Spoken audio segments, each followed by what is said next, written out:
Hi folks, this is Sue Bell from Market Dominations. Today we have an important concept, website accessibility. So one of my team members has been sort of in a panic for the last few weeks about her websites and website accessibility and trying to get all of her ducks linearly oriented for fear of litigation. And she kept pinging me about it until finally I dug into the topic to see what was going on. So apparently there was it a JV launch? JV Warrior Form launch a month ago or so, 6 weeks ago, that instilled a lot of fear and panic. JV good. Instilled a lot of fear and panic around the whole concept. And so today I want to talk about what it is. I want to dispel the myths. I want to avoid the panic, and I want to talk about the reality of the situation, what you need to be doing right now, and how you can get it done without pulling out all of your hair. Because I've already pulled my hair out. It's not pretty. There's hair everywhere. All right. So so the brunt of it, for those of you who are not aware, is it's possible for disabled people to bring a lawsuit against you or one of your clients. We're in, those of us who are agencies are in a particularly tenuous situation with our client sites if they aren't, quote, web accessible, unquote. This currently pertains only to commercial sites. And in some states, if it's tied to brick and mortar store, the handwriting, however, is on the wall that this is all going to be extended to all websites. So it's best to be informed as to what's required and to start now. We'll get into more details about exactly what all that is in a few minutes. So what's happened is, as far back as 2006, a class action suit was brought against Target by the National Federation of the Blind. They ended up settling out of court for $6 million. The LA Times reported last year that hotels, retailers, and other businesses are increasingly the target of lawsuits, with nearly 5,000 ADA lawsuits filed in the first 6 months of last year. So, excuse me. I'll let me get a drink of water. Hang on. Right? Wow. Exactly. So what does this mean for us?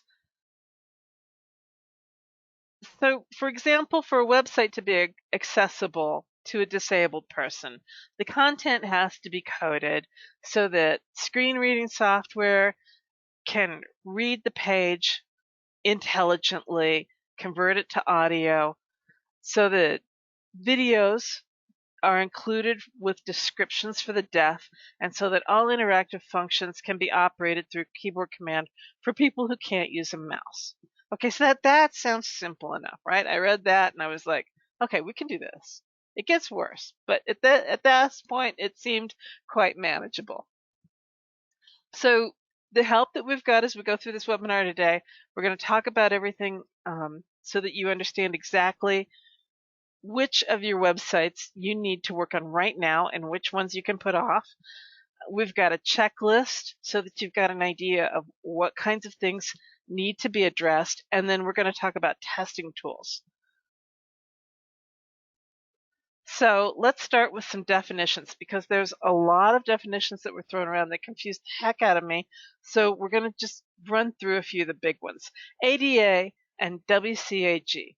All right, so the ADA, Americans with Disability Act, was published in 2010 to ensure that all electronic and information technology must be accessible to people with disabilities.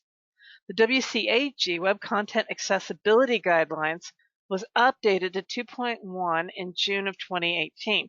Now, it went from a relatively small document to a document you really don't want to see.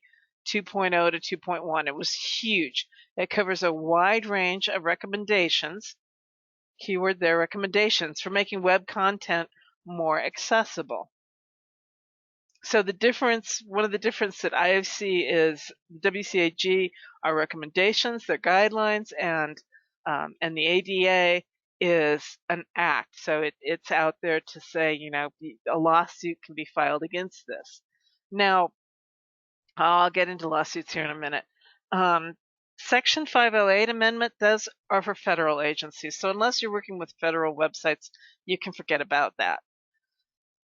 The AODA is the Accessibility for Ontarians with Disability Act, aims to identify, remove, and prevent barriers for people with disabilities. The EN 301549 is a European standard, same kind of concept, suitable for public procurement of information communications technology products and services in Europe. The aim is to make everything, all products and services accessible for everybody. IS 5568, same concept, but for Israel. And they base their stuff off of the Web Content Accessibility Guideline, the WCAG 2.0, interestingly enough. California UCRA, this is California legislation that specifically outlaws discrimination based on sex, race, color, religion, ancestry, national origin, age, disability, medical conditions, genetic information, marital status, or sexual orientation.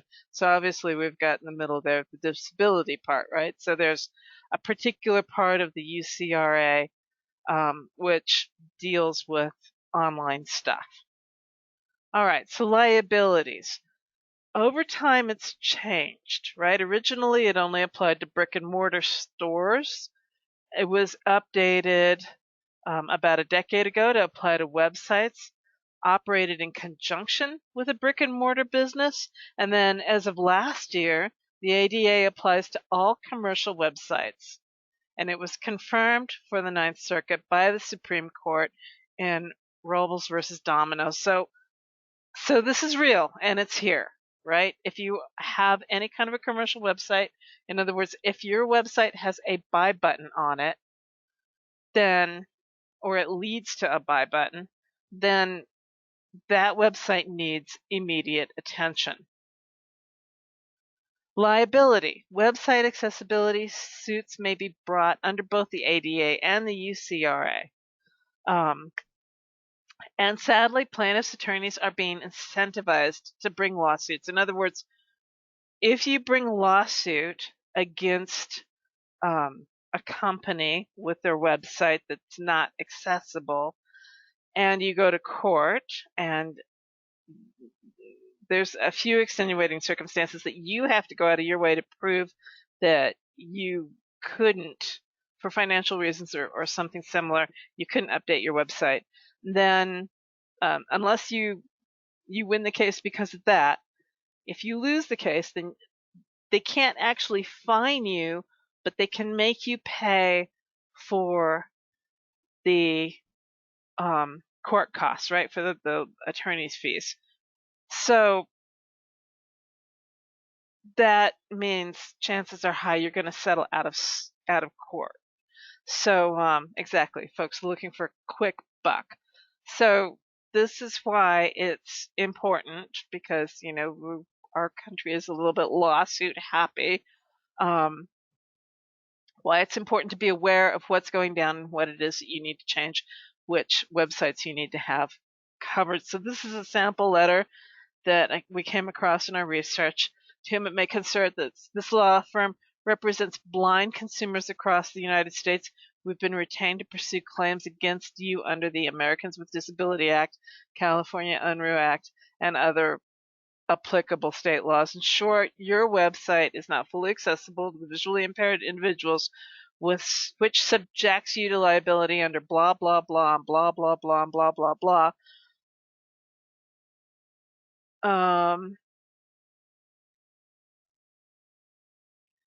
While plaintiffs may need a nexus to a physical place of business to recover under ADA, the court finds that the plaintiffs may recover damages against a web-based business for disability discrimination under the Unruh Act. We will shortly file suit. If you wish to discuss this matter, settle out of court, yada yada, you should contact me promptly. So, all right, that's an example of a letter that you might receive if you don't CYA.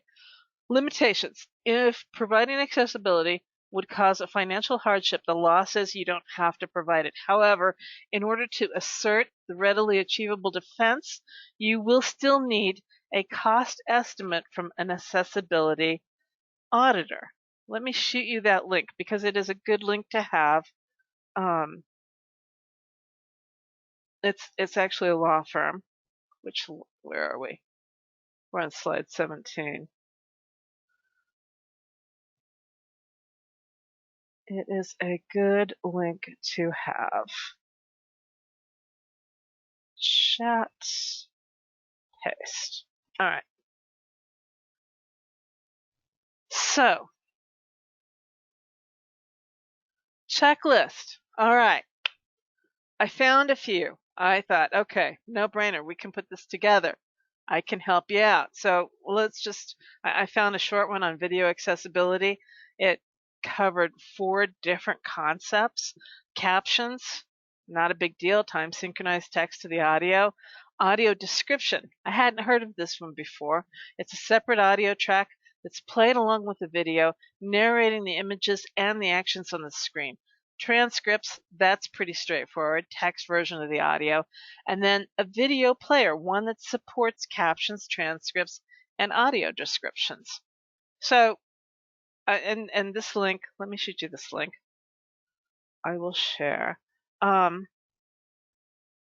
This is, it goes into detail about what's involved with each one of these. It's a nice site.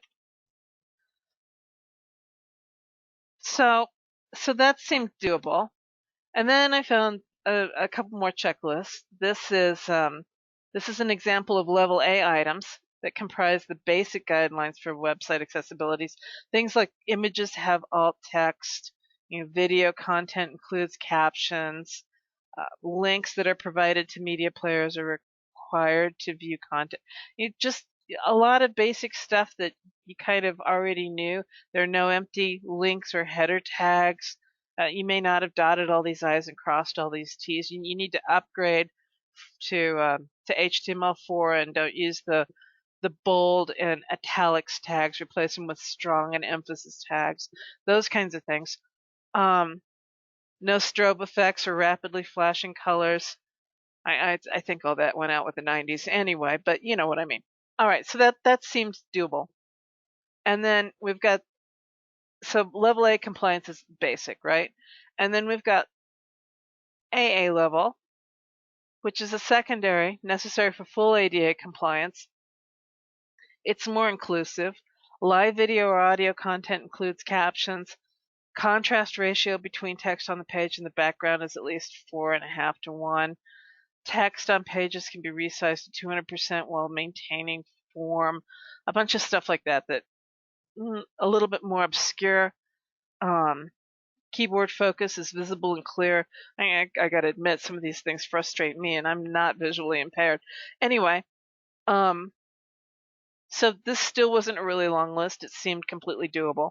And then I found out that these two lists are more like 88 2.0 instead of 88 2.1. All right, so then I came across, on top of that, I came across the WCAG, and it's huge. I have it here. Hang on.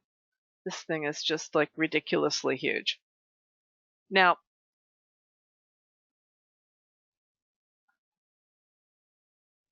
this doesn't look like the same principles. Maybe I'm just scrolled down a little bit. Oh no, that's the tool list. Hang on. Oh, I may not have that link handy. Shoot.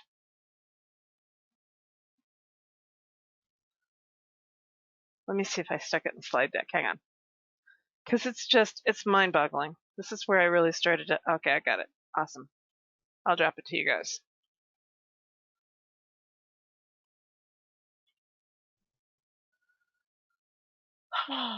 This is where I started to become just a little bit like, okay, this might not be possible.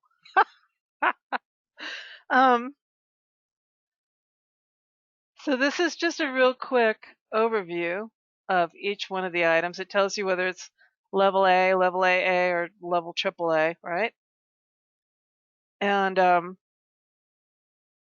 and it's just like a brief little description of everything. So like low or no background audio, visual presentation, images and text, no exception, reflow, non-text contrast, keyboard, no keyboard trap.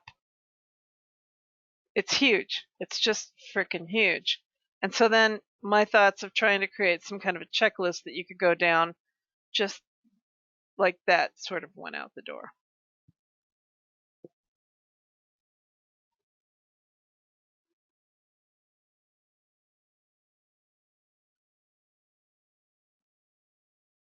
Yeah, right. I'm showing the outline version. Exactly. All right. So with that thought, I went looking for testing tools because there has to be a better way, right? And there is a saving grace in here. So there's a huge long list of testing tools from, sorry, I really need a fourth monitor. A huge long list of testing tools from w3.org, which I will share with you guys. I tried, I found several. I tried, well, I found a whole bunch. I tried several. I like PowerMapper. And PowerMapper is a company that's been around for a billion years. I swear it was 20 years ago or so I used their tool to map all the files on my hard drive, and now you can map websites and all that kind of cool stuff. So anyway, so I was familiar with PowerMapper. When I saw the name, I was like, okay, let me check that out. It's a good tool. 30 days free, and you can do a real quick test, like 10 pages, without putting in an email or anything. And then there's a free one that also includes an accessibility report, userway.org. And that is very cool because, well, let me show you PowerMapper first, and then I'll get into userway. So PowerMapper scans your site, right? It comes up first with a screen. You stick your website in there. I put in my site. It covers WCAG up to 2.1 and section 508. And then it gives you the scan results. And 63% of my pages, the 10 pages that it checked, has issues. You click on View Report, and it takes you to another screen. It's got all of these tabs here. So it'll give you a summary tab. And I clicked down into errors, and it started to tell me priority 1. I've got this particular page. It gives me the page. It tells me what line on the HTML is screwed up, and it tells me that I've got lorem ipsum text there. So as it turns out, interestingly enough, and some of you will find this even more interesting, the checker actually is looking at the HTML version of the page, not at what the visible version of the page would look at. So for all those of you who are taking the mass page domination course, that has a whole other set of really interesting ramifications that we'll talk about on the Facebook page later. Right?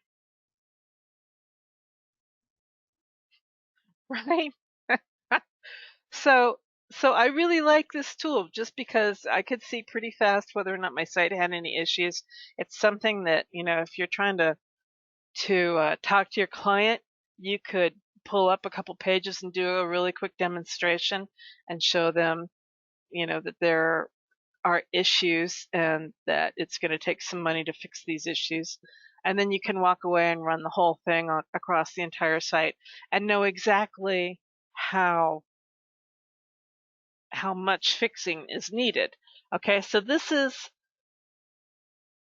a kind of thing, the kind of tool that I like because I want to actually fix the source. The downside on this is that you're going to have to run it on your sites regularly because I suspect that, I know that updates to ADA were halted, but they were trying to get a new set of updates out, and Trump put a stop to it for right now, which is a political thing that I don't want to get into.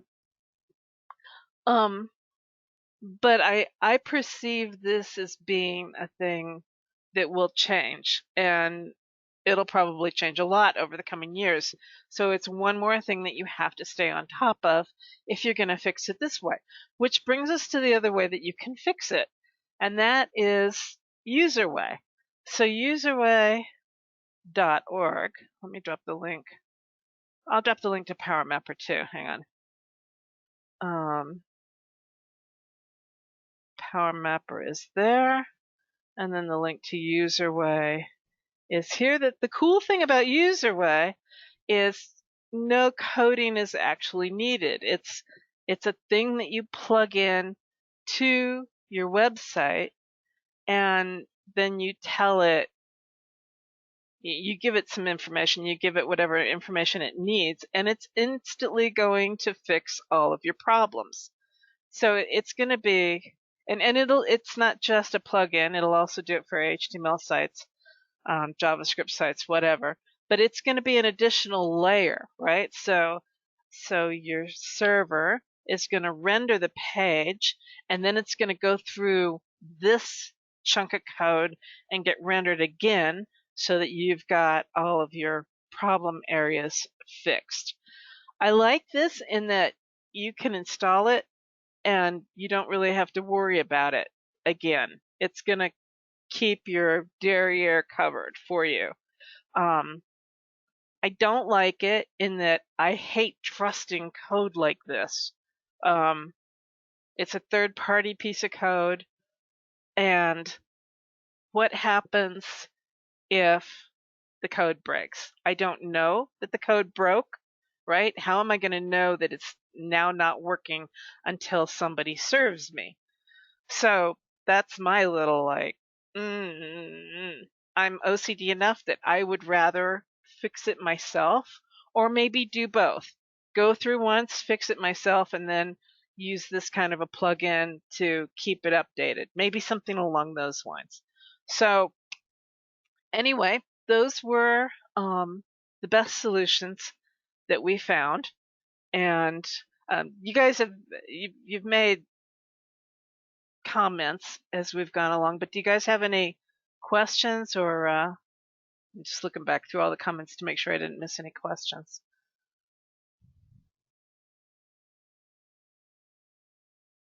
Good, I don't think I did. All right. Still in shock, right? Yeah, exactly. Okay, so that's the state of the union at the moment.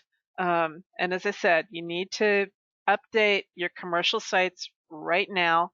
And then I would say that I like if you just look over the stuff that needs attention, like images should have alt text and those sorts of things, and just kind of have a lot of that stuff in your head, so that as you're building a new site, you cover those basics, bang out the box, and then you can throw a new site through the testing tool and make sure that you've got everything covered.